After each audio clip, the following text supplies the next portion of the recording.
Hi ಎಲ್ಲರಿಗೂ ನಮಸ್ಕಾರ. Welcome back to coach ವಿಶ್ವ ಯೂಟ್ಯೂಬ್ ಚಾನಲ್. ಸೊ ತುಂಬ ಜನಕ್ಕೆ ನಾನು ಇತ್ತೀಚೆಗೆ ನೋಡ್ತಾ ಇರೋದೇನು ಅಂತಂದರೆ ಜಿಮ್ಮಿಗೆ ಹೋಗೋಕೆ ಆಗ್ತಾ ಇಲ್ಲ. ಸೊ ಜಿಮ್ಮಿಗೆ ಹೋಗದೆ ಮನೇಲಿ ಹೇಗೆ ವರ್ಕೌಟ್ ಮಾಡಬೇಕು ಅಂತ ನನ್ನ ಹತ್ರ ಕೇಳ್ತಾ ಇದ್ರು. ಪ್ಲಸ್ ಮನೇಲಿ ಯಾವ್ಯಾವ ರೀತಿ ಎಕ್ಸಸೈಸ್ ಮಾಡಬೇಕು, ಎಷ್ಟು ಎಫೆಕ್ಟಿವ್ ಆಗಿ ಮಾಡಬೇಕು, ನಿಮ್ಗೆ ಏನೇ ಎಕ್ವಿಪ್ಮೆಂಟ್ ಇಲ್ಲ ಅಂತಂದ್ರೂ ಮನೇಲಿ ಯಾವ ರೀತಿ ಎಕ್ಸಸೈಸ್ ಮಾಡಬೇಕು ಅನ್ನೋದನ್ನು ಈ ವರ್ಕೌಟ್ ಸೀರೀಸಲ್ಲಿ ತೋರಿಸ್ತೀನಿ. Come okay. ವರ್ಕೌಟ್ಗಿಂತ ಮೊದಲು ನಾವೀಗ ವಾರ್ಮ್ ಅಪ್ ಮಾಡೋದು ಸಖತ್ ಇಂಪಾರ್ಟೆಂಟ್ ಆಗುತ್ತೆ. ಸೊ ಫಸ್ಟು ನೆಕ್ಸ್ಟ್ ಸ್ಟೆಚ್ಚಿಂದ ಶುರು ಮಾಡೋಣ. ಈ ಥರ ನಿಧಾನಕ್ಕೆ ನಿಮ್ಮ ತಲೆ ಹತ್ರ ಕೈ ಹಿಡ್ಕೊಂಡು ಈ ಕೈಯನ್ನು ಫುಲ್ ಕೆಳಗಡೆ ಪುಷ್ ಮಾಡ್ತಾ ಸೊ ಸ್ಟ್ರೆಚ್ ಮಾಡಿ. ಈ ಕೈನ ಬೇಕು ಅಂತಂದರೆ ಹಿಂದೆಗಡೆಯಿಂದ ಇಟ್ಕೊಂಡ್ರೆ ನಿಮ್ಗೆ ಅವಾಗ ಜಾಸ್ತಿ ಸ್ಟ್ರೆಚ್ ಆಗೋದು ಫೀಲ್ ಆಗುತ್ತೆ. ಸೊ ಎರಡೂ ಕಡೆ ಸೇಮೇ ನಿಮ್ಮ ಮನಸ್ಸಲ್ಲೇ 1 to 10 ಕೌಂಟ್ ಮಾಡಿಕೊಂಡು ಜಸ್ಟ್ ಈ ವಾರ್ಮಪ್ಪನ್ನು ಮಾಡಿ. Then after that shoulder rotation. ಈ ಥರ ಆರ್ಮ್ ರೊಟೇಷನ್ನ 10 ಟೈಮ್ ಫಾರ್ವರ್ಡ್ 10 ಟೈಮ್ ಬ್ಯಾಕ್ವರ್ಡ್ ಮಾಡಿ. ಇದಾದ ನಂತರ ನೆಕ್ಸ್ಟು ನಿಮ್ಮದು ಬ್ಯಾಕ್ ಒಂದು ಸ್ವಲ್ಪ ವಾರ್ಮಪ್ ಆಗಬೇಕು. ಸೊ ಅದಕ್ಕೋಸ್ಕರ ನಿಂತ್ಕೊಂಡು just try to reach down. So ನಿಮ್ಗೆ ಅವಾಗ ಹ್ಯಾಮ್ಸ್ಟ್ರಿಂಗಿಂದ ಕಂಪ್ಲೀಟ್ ಪೋಸ್ಟೀರಿಯರ್ ಚೈನ್ ಸ್ವಲ್ಪ ಆ್ಯಕ್ಟಿವೇಶನ್ ಆಗುತ್ತೆ.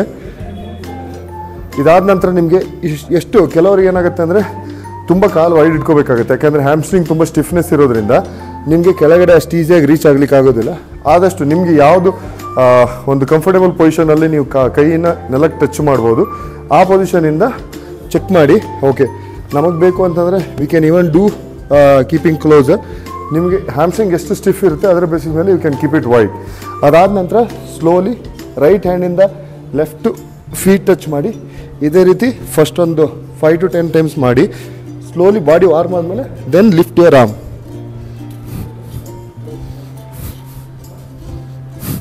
ಈ ಥರ 10 ಟೈಮ್ಸ್ ಈಚ್ ಸೈಡನ್ನು ಟಚ್ ಮಾಡಿ. ಸ್ವಲ್ಪ ಒಂದು ಲೆವೆಲಿಗೆ ನಿಮ್ಮ ಬಾಡಿ ವಾರ್ಮ್ ಆಗಿರುತ್ತೆ. ಅದಾದ ನಂತರ ನೆಕ್ಸ್ಟ್ ಏನು ಮಾಡಬೇಕು, just to the free squat, then up up. ಈ ಥರ ಒಂದು 10 ಸ್ಕ್ವಾಟ್ನ ಮಾಡಿ. ಫ್ರೀ ಸ್ಕ್ವಾಟಲ್ಲಿ ನೀವು ತಲೆಯಲ್ಲಿ ಇಟ್ಕೋಬೇಕಾಗಿರೋ ಅಂಶ ಏನು ಅಂತಂದರೆ, ಈಗ ನೋಡಿ ನಾನು ಫ್ರೀ ಸ್ಕ್ವಾಟ್ ಹೇಗೆ ಮಾಡ್ತೀನಿ ಅಂತ ಸೈಡ್ ಆ್ಯಂಗಲಲ್ಲಿ. ಸೊ ಬ್ಯಾಕ್ ಸ್ಟ್ರೈಟ್ ಆಗಿದೆ, that's very important. Back straight ಆಗಿರಬೇಕು, ಹಾಗೆ ಬಾಡಿ ಕೆಳಗೆ ಹೋಗಬೇಕು.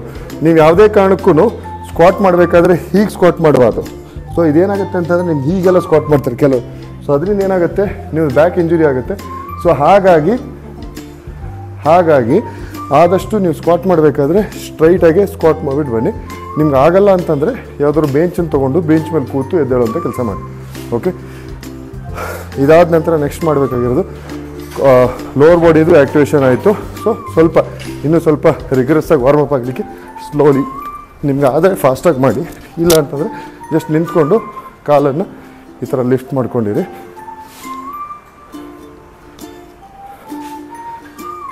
ಓಕೆ, ಇದಿಷ್ಟನ್ನ ಆದ ತಕ್ಷಣ ನೆಕ್ಸ್ಟ್ ನಾವು ವರ್ಕೌಟ್ಗೆ ಹೋಗೋಣ. ಬನ್ನಿ ವರ್ಕೌಟ್ ಮಾಡೋಣ. ಫಸ್ಟ್ ಎಕ್ಸಸೈಸ್ ಮಾಡ್ತಾಯಿದ್ದೀವಿ, ಸ್ಕ್ವಾಟ್ ಮಾಡ್ತಾಯಿದ್ದೀವಿ. ಸ್ಕ್ವಾಟ್ ನಿಮಗೆ ಯಾವುದೇ ತೊಂದರೆ, ಆ್ಯಂಕಲ್ ಮೊಬಿಲಿಟಿ ಅದೆಲ್ಲ ನಿಮಗೇನೋ ಸಮಸ್ಯೆ ಆಗಿಲ್ಲ ಅಂತಂದರೆ if in case you think you can do squat with this particular position. So ನೀವು ನಾರ್ಮಲಾಗೆ ಸ್ಕ್ವಾಟ್ ಮಾಡ್ಬೋದು ಈ ಥರ.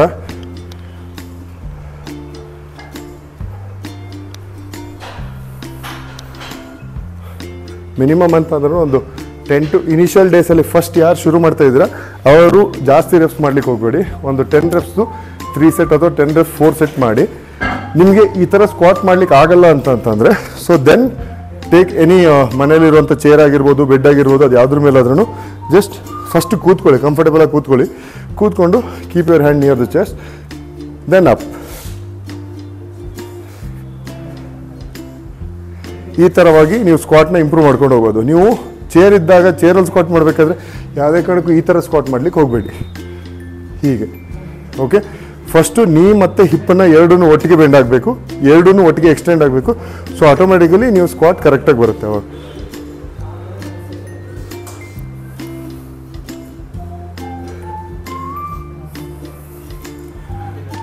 ಇದು ಸ್ಕ್ವಾಟು. ನಿಮ್ಗೆ ಇದರಲ್ಲಿ 2 ವೇರಿಯೇಷನ್ ತೋರಿಸಿದೆ, ಒಂದು ವಿದೌಟ್ ಸಪೋರ್ಟು, ಒಂದು ವಿತ್ ಸಪೋರ್ಟು. ಇದೆರಡೂ ನೀವು ಮನೇಲಿ ಮಾಡ್ಬೋದು. ಓಕೆ, ನೆಕ್ಸ್ಟ್ ಎಕ್ಸಸೈಸ್ ಏನಂದರೆ ಲಂಜಸ್ ಮಾಡೋಣ. ಬಾಡಿ ವೆಯ್ಟ್ ಲಂಜಸ್ ನೀವು ಯಾವ ರೀತಿ ಮಾಡ್ಬೋದು ಅಂತಂದರೆ, ಇಫ್ ಇನ್ ಕೇಸ್ ನಿಮಗೆ ನನ್ನ ಹತ್ರ ಸ್ಟ್ರೆಂತ್ ಇದೆ, ಸೊ ನಾನು ಆರಾಮಾಗಿ ಮಾಡ್ತೀನಿ ಅಂತಂದರೆ ಜಸ್ಟ್ ಬಾಡಿ ವೆಯ್ಟ್ ಲಂಜಸ್ನ ಜಸ್ಟ್ ಸ್ಟ್ರೈಟಾಗಿ ಈ ರೀತಿಯಾಗಿ ಮಾಡ್ಬೋದು. ಸೊ ಲಂಜಸ್ ಮಾಡಬೇಕಾದ್ರೆ ಒಂದು ಅಂಶನ ಮುಖ್ಯವಾಗಿ ನೀವು ಗಮನದಲ್ಲಿಟ್ಕೋಬೇಕು. ಈ ಕಾಲು ಎಷ್ಟು ನಿಮ್ಮದು ರೈಟ್ ಸೈಡಲ್ಲಿ ಇಟ್ಟಿರ್ತೀರಾ ಆ ಕಾಲು ಅದು ಸ್ಟ್ರೈಟ್ ಲೈನಲ್ಲಿ ಬರಬಾರ್ದು. ಆ ಸ್ಟ್ರೈಟ್ ಲೈನಲ್ಲಿ ಬಂದರೆ ಏನಾಗುತ್ತೆ ಅಂದರೆ ನಿಮಗೆ ಬ್ಯಾಲೆನ್ಸ್ ಆಗಲ್ಲ. ಸೊ ಹಾಗಾಗಿ ಇದ್ರದ್ದು ನೋಡಿ, ನೀವು ಫಾರ್ ಎಕ್ಸಾಂಪಲ್ ನನ್ನ ಕಾಲು ಹೀಗಿದ್ರೆ ಇದರಿಂದ ಸ್ಟ್ರೈಟಾಗಿ ಮುಂದೆ ಇಟ್ಟಿರ್ತೀನಿ. ನೀವೇನಾದರೂ ಯಾವಾಗ ಒಟ್ಟಿಗೆ ಇಟ್ಟಿರ್ತೀರ ಕಾಲನ್ನು, ಅವಾಗ ನೀವು ಲಂಜಸ್ ಮಾಡಿದಾಗ ನಿಮ್ಗೆ ಬ್ಯಾಲೆನ್ಸ್ ಆಗೋಲ್ಲ. ಸೊ ಹಾಗಾಗಿ try to keep your feet ಸ್ವಲ್ಪ ಡಿಸ್ಟೆನ್ಸ್ ಇರಲಿ. ಇದಾದ ನಂತರ ಒಂದು ಕಾಲನ್ನು ಮುಂದೆ ಇಟ್ಟು ಲಂಜ್ ಮಾಡಿ. ಓಕೆ, ಈ ಕಾಲು ಮಾಡಬೇಕಾದ್ರೆ ಇನ್ನೊಂದು ತಲೆಯಲ್ಲಿ ಇಟ್ಕೋಬೇಕಾದ ಅಂಶ ಏನಂದರೆ, ನೀ ಯಾವತ್ತೂ ನಿಮ್ಮದು ಟೋಸ್ ಏನಿದೆ ಅದಕ್ಕಿಂತ ಮುಂದೆ ಹೋಗಬಾರ್ದು. ತುಂಬ ಜನ ಏನು ಮಾಡ್ತಾರೆ, ಚಿಕ್ಕ ಸ್ಟೆಪ್ ತೊಗೊಂಡ್ಬಿಡ್ತಾರೆ, ಆವಾಗ ಲಂಜಸ್ ಹೀಗೆ ಮಾಡ್ತಾ ಇರ್ತಾರೆ. ಸೊ ಇದರಿಂದ ಏನಾಗುತ್ತೆ, ನಿಮ್ಮದು ನೀ ಮೇಲೆ ತುಂಬ ಅನ್ನೆಸೆಸರಿ ಪ್ರೆಷರ್ ಬೀಳ್ತಾ ಇರುತ್ತೆ. ಸೊ ಹಾಗಾಗಿ ನಾವು ಸ್ಟ್ರೆಂತ್ ಮಾಡೋಕ್ಕೆ ಹೊಟ್ಟಿದ್ದೀವಿ ಹೊರತು ಇಂಜುರಿ ಮಾಡೋಕ್ಕೆ ಹೊಟ್ಟಿಲ್ಲ. ಸೊ ಹಾಗಾಗಿ ಮೇಕ್ ಶೂರ್ ಡಿಸ್ಟೆನ್ಸನ್ನು ಸ್ವಲ್ಪ ಸಫಿಷಿಯೆಂಟ್ ಡಿಸ್ಟೆನ್ಸ್ ತಗೊಳ್ಳಿ, ದೆನ್ ಲಂಜ್. ಓಕೆ, ಈ ಲಂಜಸ್ ಮಾಡಬೇಕಾದ್ರೆ ನಿಮ್ಗೆ ಮುಖ್ಯವಾಗಿ ಈ ಕಾಲಿನ ತೊಡೆ ಮಾಂಸ ಏನಿದೆಯಲ್ಲ ಇದಕ್ಕೆ ನೀವು ಜಾಸ್ತಿ ಪ್ರೆಷರ್ ಬೀಳಬೇಕು. ಪ್ಲಸ್ ಇಲ್ಲಿ ಮಾತ್ರ ನಿಮಗೆ ಫೀಲ್ ಆಗ್ತಾ ಇರಬೇಕು. ಇದು ಯಾರಿಗೆ ವಿದೌಟ್ ಸಪೋರ್ಟ್ ಮಾಡ್ಬೋದು ಅಂಥವ್ರಿಗೆ ಹೇಳ್ತಾ ಇರೋದು. ಯಾರಿಗಾದ್ರೂ ವಿತ್ ಸಪೋರ್ಟ್ ಬೇಕು ಅಂತಂದರೆ ಮನೇಲಿರುವಂಥ ಯಾವುದಾದ್ರೂ ಒಂದು ಸೋಫಾ ಆಗಿರ್ಬೋದು, ಬೇಂಚ್ ಆಗಿರ್ಬೋದು, ಅಥವಾ ಯಾರ ಥರ ಸಪೋರ್ಟ್ ಬೇಕಾದ್ರೂ ತೊಗೊಂಡು ಅದ್ರ ಜೊತೆ ನೀವು ಕೈನ ಹೀಗೆ ಇಟ್ಕೊಂಡು ಯು ಕ್ಯಾನ್ ಡೂ ಲಂಜಸ್. ಒಂದು ಕಾಲಲ್ಲಿ 10ರಿಂದ 15 ರೆಪ್. ಯಾರೇ ಫಸ್ಟಿಗೆ ಶುರು ಮಾಡೋರು 8 to 10 reps ಮಾತ್ರ ಮಾಡಿ. 8 to 10 reps ಮಾಡಿ 3 to 4 ಸೆಟ್ ಮಾಡಿ. ಸ್ಲೋಲಿ ಓವರ್ ದ ವೀಕ್ ನೀವು ಅದನ್ನು ಸ್ಲೋಲಿ ಪ್ರೋಗ್ರೆಸ್ ಮಾಡಿಕೊಂಡು ಮೇ ಬಿ 2 reps ಅಥವಾ 4 reps ಜಾಸ್ತಿ ಮಾಡಿಕೊಂಡು ಅದೇ ರೀತಿ ಒಂದೊಂದು ಸೆಟ್ಟನ್ನು ಜಾಸ್ತಿ ಮಾಡಿಕೊಂಡು ಇಂಪ್ರೂವ್ ಮಾಡ್ಕೊಂಡು ಹೋಗ್ಬೋದು. ಇವಾಗ ಇನ್ನೊಂದು ಕಾಲ್ ಮಾಡ್ತಾಯಿದ್ದೀನಿ.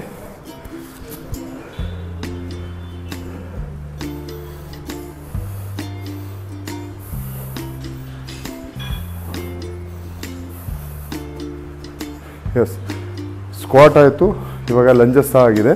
ಸೊ ನಿಮ್ಗೆ ಈ ಎಕ್ಸಸೈಸಲ್ಲಿ ಏನಾದರೂ ಡೌಟ್ ಇದ್ದು, ಸರ್ ನನಗಿದು ಮಾಡೋಕ್ಕಾಗ್ತಾ ಇಲ್ಲ ಅಂತಂದರೆ ನಮ್ಮದು ವೀಡಿಯೋದು ಕೊನೆಯಲ್ಲಿ ಕಮೆಂಟ್ ಸೆಕ್ಷನಲ್ಲಿ ಅದನ್ನು ಆ್ಯಡ್ ಮಾಡಿ.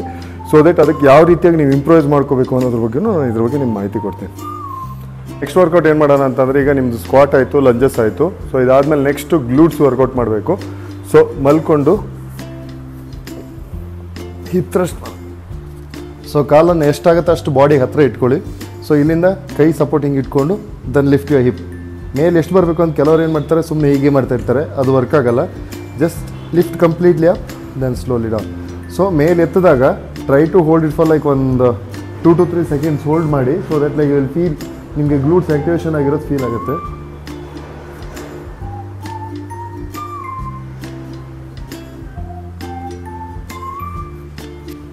ಸೊ ಈ ರೀತಿಯಾಗಿ ನೀವು ಒಂದು 10 to 15 reps 3 to 4 ಸೆಟ್ಟನ್ನು ಮಾಡಿ. ಸೊ ಇದರಿಂದ ನಿಮಗೆ ಹಿಪ್ ಮಸಲ್ಸು ತುಂಬ ಸ್ಟ್ರಾಂಗ್ ಆಗುತ್ತೆ. ಹಿಪ್ ಮಸಲ್ ಎಲ್ಲಾಗುತ್ತೆ ಅಂದರೆ ನಿಮಗೆ ಈಗ ನಡೆಯುವಾಗಾಗಿರ್ಬೋದು ಅಥವಾ ಏನೇ ಲೋವರ್ ಬಾಡಿ ಆ್ಯಕ್ಟಿವಿಟಿ ಯಾವುದೇ ಇದ್ದಾಗಲೂ ನಿಮ್ಮ ಹಿಪ್ ಮಸಲ್ ಸ್ಟ್ರಾಂಗ್ ಆಗಿರೋ ಸಖತ್ ಇಂಪಾರ್ಟೆಂಟ್ ಆಗುತ್ತೆ. ಇದನ್ನು ನೀವು ಫಸ್ಟು ಸ್ಕ್ವಾಟ್ ಮಾಡಿ, ಅದಾದ ನಂತರ ಲಂಜಸ್ ಮಾಡಿ. ಲಂಜಸ್ ಆದ ನಂತರ ನೀವು ಗ್ಲೂಟ್ ಬ್ರಿಡ್ಜನ್ನು ಮಾಡಿಬಿಟ್ಟು ನಿಮಗೆ ಕೋರ್ ಆ್ಯಕ್ಟಿವಿಟಿ, ಕೋರ್ ನಿಮಗೆ ಯೂಶ್ವಲಿ ಈಸಿ ಆಗೋದು ಅಂದರೆ ಮನೆಯಲ್ಲೆಲ್ಲ ಮಾಡಲಿಕ್ಕೆ ಪ್ಲ್ಯಾಂಕ್ ಮಾಡಬೇಕಾದ್ರೂ ಪ್ಲ್ಯಾಂಕ್ ತೋರಿಸ್ತೀನಿ ಇವಾಗ ಹೇಗೆ ಮಾಡಬೇಕು ಅಂತ. ಪ್ಲ್ಯಾಂಕ್ ಮಾಡಬೇಕಾದ್ರೆ ಕೆಲವೊಂದು ಅಂಶಗಳನ್ನು ಗಮನದಲ್ಲಿಟ್ಕೊಳ್ಳಿ. ಓಕೆ, ನಿಮಗೆ ಬೆಸ್ಟ್ ವೇ ಅಂತಂದರೆ ಲೋ ಪ್ಲ್ಯಾಂಕು ನೋಡಿ. ಪ್ಲ್ಯಾಂಕ್ ಮಾಡಬೇಕಾದ್ರೆ ನೀವು ಕೆಲವರು ಹೀಗೆ ಮಾಡ್ತಾರೆ, ಈ ಥರ ಪ್ಲ್ಯಾಂಕ್ ಮಾಡಬೇಕು, ಸುಮ್ಮನೆ ಲೋವರ್ ಬ್ಯಾಕ್ ಮೇಲೆ ಇಂಪ್ಯಾಕ್ಟ್ ಆಗ್ತಾ ಇರುತ್ತೆ. ಸೊ ನೀವು ಮೇಕ್ ಶ್ಯೂರ್ ಕರೆಕ್ಟಾಗಿ ಹಿಪ್ಪು ಕರೆಕ್ಟಾಗಿರಬೇಕು, ಬಾಡಿನೂ ಸ್ಟ್ರೈಟಾಗಿರಬೇಕು. ಈ ರೀತಿಯಾಗಿ ಪ್ಲ್ಯಾಂಕ್ ಮಾಡಿ. ನಿಮ್ಗೆ ಈ ರೀತಿಯಾಗಿ ಒಂದು ಎಷ್ಟು ಸೆಕೆಂಡ್ ಆಗುತ್ತೆ ಅಷ್ಟು ಸೆಕೆಂಡ್ ಆದರೂ ಪರವಾಗಿಲ್ಲ, 5 to 10 ಸೆಕೆಂಡ್ ಆದರೂ ಪರವಾಗಿಲ್ಲ, ಇದನ್ನು ಮಾಡೋದನ್ನು ಮೇಂಟೈನ್ ಮಾಡಿ. ಓಕೆ, ನಿಮಗೆ ಲೋ ಪ್ಲ್ಯಾಂಕ್ ತುಂಬ ಕಷ್ಟ ಆಗುತ್ತೆ ಅನ್ನೋಗಿದ್ರೆ ಹೈ ಪ್ಲ್ಯಾಂಕ್ ಮಾಡಿ. ಮತ್ತು ಹೈ ಪ್ಲ್ಯಾಂಕಲ್ಲೂ ಕೂಡ ಸೇಮ್ ಇದೇ ರೀತಿಯಾಗಿ ಬಾಡಿ ಪೋಸ್ಚರ್ನ ಮೇಂಟೈನ್ ಮಾಡಿ. ಈ ರೀತಿಯಾಗಿ ಮಾಡೋದ್ರಲ್ಲಿ ನೀವು ಒಂದು ಮಿನಿಮಮ್ ಎಷ್ಟು ಸೆಕೆಂಡ್ಸ್ ಆಗುತ್ತೆ ನಿಮ್ಮ ಹತ್ರ ಹೋಲ್ಡ್ ಮಾಡಲಿಕ್ಕೆ, ಅದನ್ನು ಒಂದು 3 to 4 ಸೆಟ್ ಮಾಡಿ. ನಿಮ್ಮದು ಕೋರ್ ಅಬ್ಡಮನ್ ಮಸಲ್ಸ್ ಏನಿದೆ ಇದು ಕೂಡ ಸ್ಟ್ರಾಂಗ್ ಆಗುತ್ತೆ. ಇದಾದ ನಂತರ ಇನ್ನೊಂದು ಸೂಪರ್ಮೆನ್ ಹೋಲ್ಡ್. ಇದು ಮಾಡೋದ್ರಿಂದ ನಿಮ್ಮ ಕಂಪ್ಲೀಟ್ ಪೋಸ್ಟೀರಿಯರ್ ಚೈನ್ ಮಸಲು ಇದು ಸ್ಟ್ರಾಂಗ್ ಆಗುತ್ತೆ. Let's do this.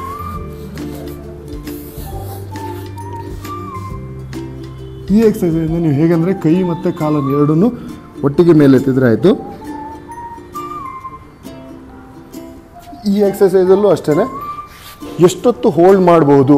ನೀವೊಂದು 10 ಸೆಕೆಂಡ್ ಹೋಲ್ಡ್ ಮಾಡ್ತೀರಾ ಪರವಾಗಿಲ್ಲ, ಅದೇ ಥರ 10 ಸೆಕೆಂಡ್ ಒಂದು 3 to 4 ಟೈಮ್ಸ್ನ ಹೋಲ್ಡ್ ಮಾಡೋದನ್ನು ಪ್ರಾಕ್ಟೀಸ್ ಮಾಡಿ. ಓಕೆನಾ? ಸೊ ಇದಿಷ್ಟು ಒಂದು 5 ಎಕ್ಸಸೈಸ್ನ ರೆಗ್ಯುಲರ್ ಆಗಿ ನೀವು ಮನೇಲಿ ಮಾಡ್ತಾಯಿದ್ರಿ ಅಂದರೆ ಲೋವರ್ ಬಾಡಿ ನಿಮ್ದು ಏನು ಸ್ಟ್ರೆಂತ್ ಇದೆ ಖಂಡಿತವಾಗ್ಲೂ ಇಂಪ್ರೂವ್ ಆಗುತ್ತೆ. ಅಪ್ಪರ್ ಬಾಡಿಗೋಸ್ಕರ will make another video. Mostly ನಿಮ್ಗೆ ವಾಟರ್ ಬಾಟ್ಲ್ ಆಗಿರ್ಬೋದು ಅಥವಾ ಯಾವುದಾದ್ರೂ ಚಿಕ್ಕ ಚಿಕ್ಕ ವೆಯ್ಟಲ್ಲಿ ಹೇಗೆ ಮಾಡ್ಬೋದು ಅಂತ ಅಪ್ಪರ್ ಬಾಡಿ ಎಕ್ಸಸೈಸ್ನ ಕಂಪ್ಲೀಟ್ ರೂಟೀನ್ ಹೇಳ್ಕೊಡ್ತೀನಿ.